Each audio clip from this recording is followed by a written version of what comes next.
नमस्कार, आप देख रहे हैं CWB हिंदी न्यूज।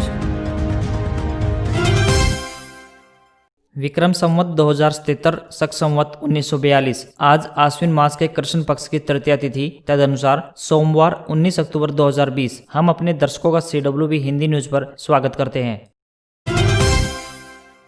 आज का विचार, जीवन का लक्ष्य ऊंचा बनाएंगे तो योजना भी बड़ी बनेगी, सफलता भी बड़ी मिलेगी।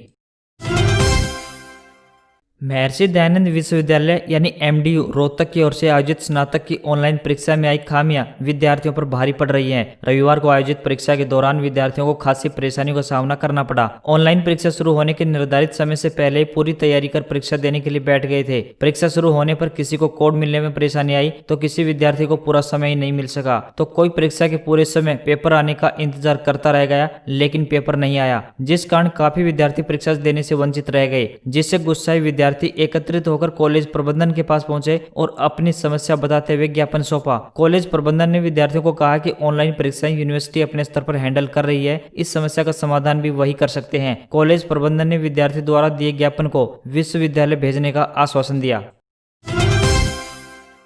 50 करोड़ में चकाचक होगी कुंडली मानेसर पलवल एक्सप्रेसवे, नहीं महसूस होंगे झटके। डिवाइडर पर ब्लैक व व्हाइट पट्टी की जा रही है ताकि सर्दियों में पड़ने वाले कोहरे में दुर्घटनाओं पर अंकुश लग सके। यहाँ रात के समय रहने वाले अंधेरे को भी दूर किया जा रहा है। कुंडली से बहादुरगढ़ के बीच कुछ भाग को छोड़कर लाइटें जलने लगी हैं।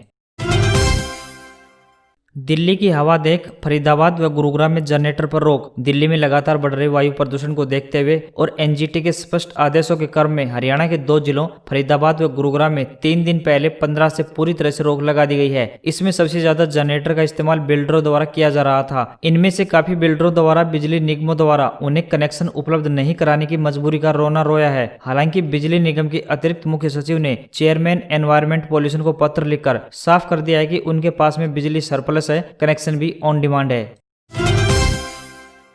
बड़ौदा उपचुनाव को लेकर जननायक जनता पार्टी ने आज यानी सोमवार को गोहाना में जिला स्तरीय बैठक का आयोजन किया है। इस बैठक में पार्टी के राष्ट्रीय अध्यक्ष डॉक्टर अजय सिंह चौटाला सोनीपत जिले के पार्टी के सभी पदाधिकारियों व कार्यकर्ताओं को संबोधित करेंगे और आवश्यक दिशा निर्देश भी देंगे। यह बैठक सुबह 10 बजे गोहाना की मान धर्मशाला में होगी। बैठक में पार्टी के वरिष्ठ राष्ट्रीय उपाध्यक्ष डॉक्टर KC बांगड़, राष्ट्रीय उपाध्यक्ष तेलूराम जोगी, हरियाणा अनुसूचित जाति वित्त विकास निगम के चेयरमैन JJP नेता पवन खरखोदा, बड़ौदा से पूर्व विधायक उम्मीदवार भूपेंद्र मलिक आदि सोनीपत से संबंधित पार्टी के वरिष्ठ नेता उपस्थित रहेंगे।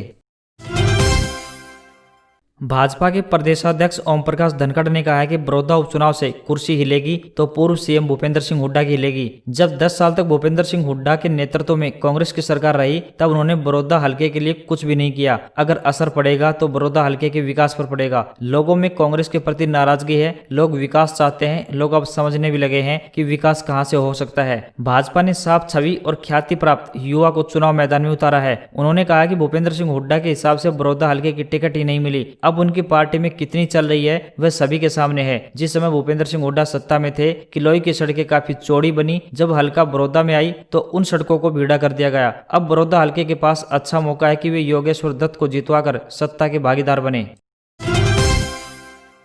रविवार को 135 दिन में पहली बार हरियाणा में कोरोना से एक भी मौत नहीं हुई है। हरियाणा स्वास्थ्य विभाग के ACS राजीव अरोड़ा ने इसकी पुष्टि करते हुए कहा है कि 4 महीने 12 दिनों कुल 135 दिनों के बाद हरियाणा में एक भी मृत्यु कोरोना के कारण नहीं हुई है। राजीव अरोड़ा ने कहा कि हरियाणा स्वास्थ्य विभाग पूरी तरह से सजग व हाई अलर्ट पर है। हरियाणा के गृह व स्वास्थ्य मंत्री अनिल विज के अनुसार रिकवरी रेट 92.21% हो गया है। प्रदेश में 10,042 एक्टिव केस हैं। करीब 1.5 लाख लोगों को कोरोना हुआ है। हरियाणा में महिलाओं के मुकाबले पुरुषों के अंदर डबल कोरोना हुआ है। महिलाओं की संख्या 51,738 की संख्या तो पुरुषों की 98,282 की संख्या है।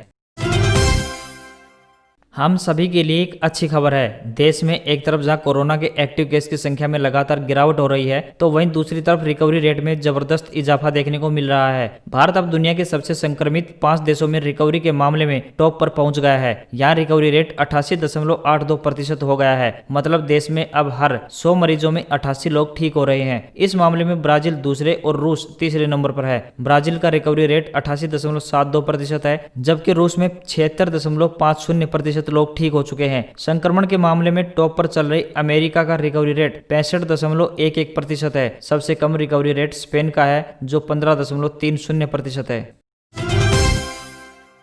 भारत की सुपरसोनिक क्रूज मिसाइल ब्रह्मोस ने टेस्ट का एक और स्टेज पार कर लिया है। रविवार सुबह चेन्नई में से नेवी के स्टील्थ डेस्ट्रॉयर जहाज इसे दुश्मन का रडार नहीं पकड़ सकता INS चेन्नई से फायर किया गया। इसने इस टेस्ट फायर में अरब महासागर में एक टारगेट पर सटीक निशाना लगाया। DRDO ने इसकी जानकारी दी। यह मिसाइल ध्वनि की रफ्तार से 3 गुना तेजी से वार कर सकती है। इसकी रफ्तार करीब 3457 किलोमीटर प्रति घंटे है। यह 400 किलोमीटर की रेंज तक निशाना लगा सकती है। सुपरसोनिक क्रूज ब्रह्मोस मिसाइल को जमीन, जहाज और फाइटर जेट से दागा जा सकता है। ब्रह्मोस का नाम 2 नदियों के नाम से लिया गया है। इसमें भारत की ब्रह्मपुत्र नदी का ब्रह्मा और रूस की मोस्का नदी से मोस लिया गया है।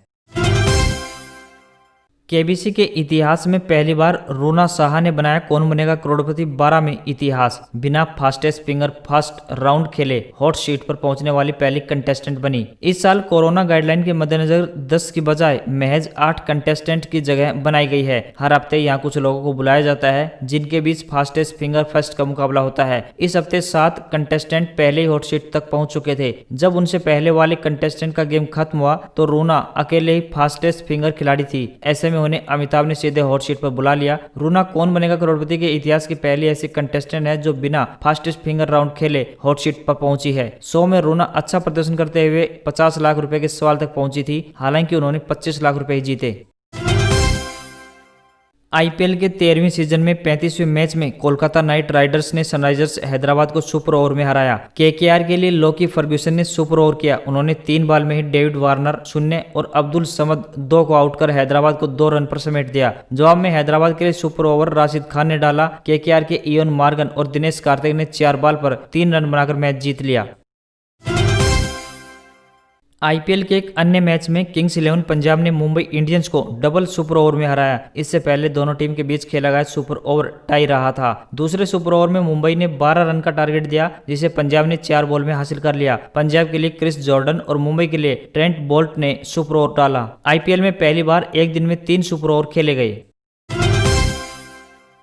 प्रधानमंत्री जन धन योजना यानी PMJDY के तहत खोले गए खातों में आधे से अधिक खाते महिलाओं के हैं। एक RTI यानी सूचना का अधिकार जवाब के मुताबिक 9 सितंबर 2020 तक इस योजना के तहत कुल 40.63 करोड़ खाते खुले थे। इनमें से 22.44 बैंक खाते महिलाओं के और 18.19 करोड़ खाते पुरुषों के हैं। 9 सितंबर 2020 को 3.01 करोड़ खातों में कोई रकम जमा नहीं थी। RTI जवाब में यह जानकारी नहीं मिल पाई कि महिलाओं और पुरुषों के खातों में कुल कितनी रकम जमा है। PMJDY अगस्त 2014 में शुरू हुई थी। योजना के तहत हर परिवार से एक खाता खोलने का लक्ष्य रखा गया था। इन खातों में 10,000 रुपए की ओवरड्राफ्ट सुविधा भी मिलती है।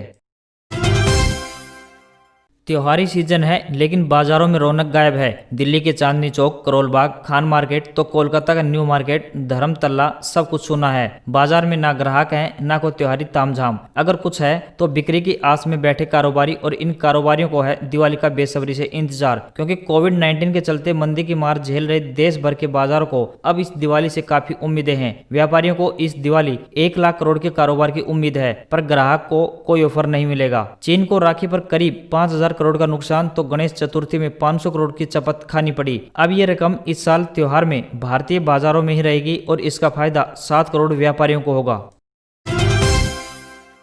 मुकेश अंबानी की योजना सिर्फ 3,000 रुपए में 5G स्मार्टफोन देगी रिलायंस जियो। 20 करोड़ मोबाइल फोन यूजर्स पर है नजर। रिलायंस जियो अपने 5G उपकरण बना रही है। इनकी टेस्टिंग के लिए कंपनी ने सरकार से स्पेक्ट्रम देने की मांग की है। शुरुआत में 5,000 रुपए से कम होगी 5G स्मार्टफोन की कीमत। बिक्री बढ़ने के बाद धीरे धीरे कीमतों को घटाया जाएगा। जब इसकी मांग बढ़ जाएगी तो धीरे धीरे कीमत घटाकर 2,500 से 3,000 रुपए प्रति यूनिट कर दी जाएगी। मौजूदा समय में भारत में 5G स्मार्टफोन की प्राइस रेंज 27,000 रुपए से शुरू होती है।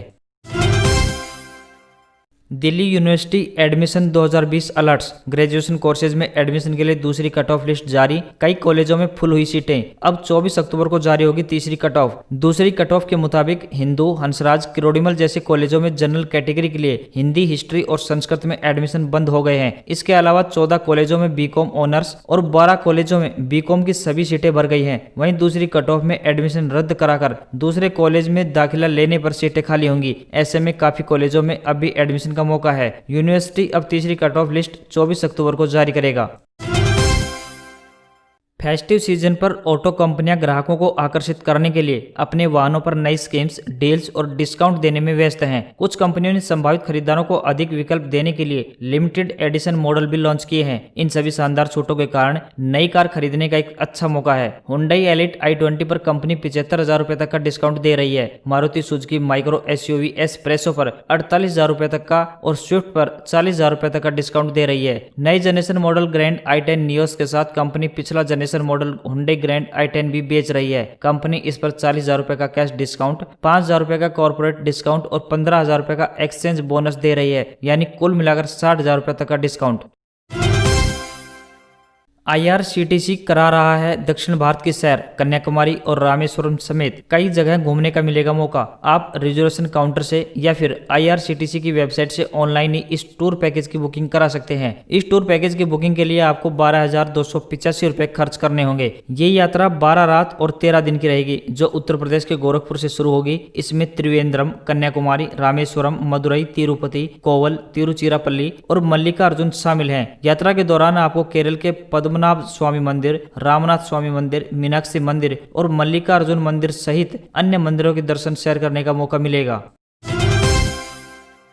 आर्मेनिया और अजरबैजान ने रविवार को विवादित इलाके नागोर्नो काराबाख में एक दूसरे पर संघर्ष विराम के उल्लंघन का आरोप लगाया। शनिवार रात 12 बजे से दोनों देश नागोर्नो काराबाख क्षेत्र में संघर्ष विराम लागू करने के लिए तैयार हुए थे। BBC के मुताबिक आर्मेनियाई रक्षा मंत्रालय ने दावा किया कि अजरबैजान ने शनिवार रात 12 बजे संघर्ष विराम लागू होने के 4 मिनट बाद ही तोप के गोले और रॉकेट दागे। दोनों ओर के लोग मारे गए हैं। शनिवार को अजरबैजान के राष्ट्रपति इल्हाम अलीयेव ने आर्मेनिया पर आरोप लगाते हुए कहा कि उन्होंने अजरबैजान में 2,000 से ज्यादा घरों को नुकसान पहुंचाया है। पिछले महीने से ही विवादित क्षेत्र को लेकर दोनों देशों में लड़ाई जारी है। कई देश नागोर्नो काराबाख को अजरबैजान का हिस्सा मानते हैं, जबकि इस पर आर्मेनियाई लोगों का कब्जा है। इस जंग में दोनों ओर से अब तक कुल मिलाकर 600 से ज्यादा जानें जा चुकी हैं। चाइना के खतरनाक मंसूबे, ताइवान पर हमले की साजिश रच रहा चीन। समुद्री सीमा में DF-17 सुपरसोनिक मिसाइलें तैनात की, सैनिकों की संख्या भी बढ़ाई। सैटेलाइट से ली गई तस्वीरों से पता चला है कि चीन ने ग्वांगडो और फुजियान के रॉकेट फोर्स बेस और मरीन कॉर्प्स पर सुविधाएं बढ़ा दी हैं। चीन के राष्ट्रपति शी जिनपिंग ने 5 दिन पहले सैनिकों को आदेश दिया था कि वे युद्ध के लिए हाई अलर्ट लेवल पर तैयार रहें। चीन ने ग्वांगडोंग राज्य की मिलिट्री बेस पर DF-17 मिसाइलों को तैनात की है। इस बेस पर बीते एक दशक से दूसरी मिसाइलें तैनात थी। ये मिसाइलें ज्यादा दूरी तक वार कर सकती हैं। साउथ चाइना मॉर्निंग पोस्ट ने रक्षा विशेषज्ञों के हवाले से जारी रिपोर्ट में इसका दावा किया है। और अब बात आज के इतिहास की। मशहूर किताब गुलिवर की यात्राएं के लेखक जोनाथन स्विफ्ट का निधन 19 अक्टूबर 1745 को हुआ। हिंदी फिल्मों के प्रसिद्ध संगीतकार RC बोराल का जन्म 19 अक्टूबर 1903 को हुआ। आध्यात्मिक गुरु और फिलासफर पांडुरंग शास्त्री अठावले का जन्म 19 अक्टूबर 1920 को हुआ था। मदर टेरेसा ने कलकत्ता, भारत में मिशनरी ऑफ चैरिटीज की स्थापना आज ही के दिन 1950 में की। भारत में निर्मित पहला MiG-21 विमान 19 अक्टूबर 1970 को भारतीय वायुसेना में शामिल किया गया। और अंत में 19 अक्टूबर 2018 को पंजाब के अमृतसर में दशहरा के दिन बड़ा ट्रेन हादसा हुआ था, जिसमें करीब 50 से ज़्यादा लोगों की मौत हुई। घटना चौड़ा बाजार के पास की है, जहां ट्रैक के पास रावण का पुतला दहन किया जा रहा था। रावण दहन को देखने के लिए सैकड़ों की भीड़ ट्रैक के पास जमा थी।